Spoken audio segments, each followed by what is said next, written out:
New York fikir edişiniz ýaly ýöneki bir şäher däl.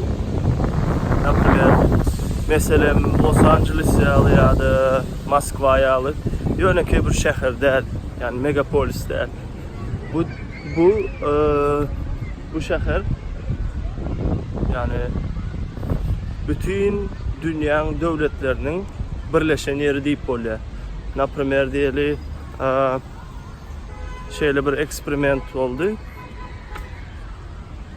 Bütün dünýä döwletleri hemmesi birleşip bir yurt kurdular diýeli. Naprimер ayrı yurtlar yok, diňe bir yurt var bütün planetada diýeli. Şu New York meselem edip bolýar. Näme üçin? Sebäbi New York'ta 101 çeşitli, yani näme diýilýär, temme yurdun bütün devletlerin yaşayıcılarından bar berdi ve her türlü dinler var ve her türlü kultura var. Şolar birleşip bir düzgünde yaşaşıpıyorlar diýmek, yani dünýäniň yani planetanyň emmesi birleşip yaşamagyna mümkinçilik bar diýmekdir. Sebäbi şu ýerde bir zakon var, bir neme var. Yani çağalar bir neme var ya, detski sady, okuwy ve dünýäniň iň öňde barjy tehnologiýalar da berdi.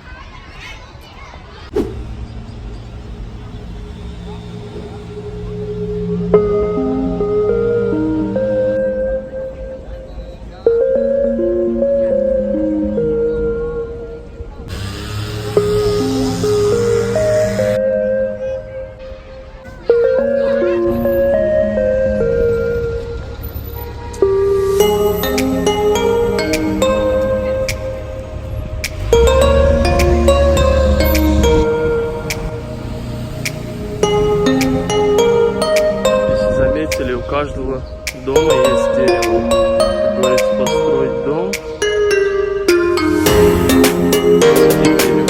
Ünsören olsanız şu yerde bina görünýän därdir. Yani başka bir yurda meňzap durandır.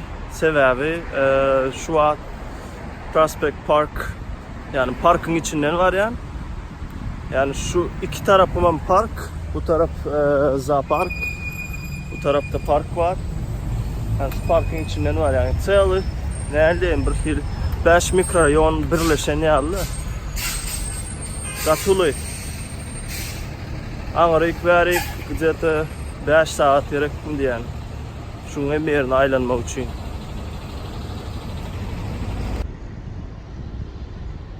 Видите, как вода грязная?